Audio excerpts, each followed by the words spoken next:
Welcome to this Delft Stack tutorial video. In today's tutorial, we will learn how to fix high ping in Minecraft server.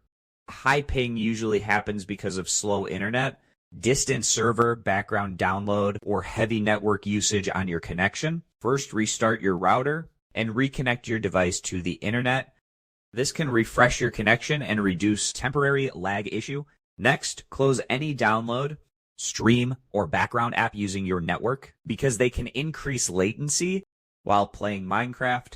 If possible, just go ahead and switch from Wi-Fi to a wired Ethernet connection, since Ethernet is usually more stable. After that, try joining a Minecraft server closer to your region. Servers that are far away usually have much higher latency. Now restart Minecraft and reconnect to the server. To refresh your connection session, you should also lower your render distance in Minecraft video settings.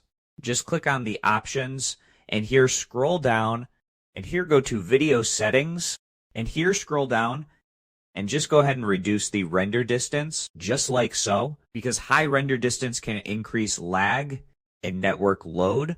The simple rule is slow or overloaded internet can cause high ping, while a stable connection and nearby server gives you smoother gameplay. And that's it. We just learned how to fix high ping in Minecraft server. Thanks for watching, and don't forget to check out the next Delft Stack tutorial video.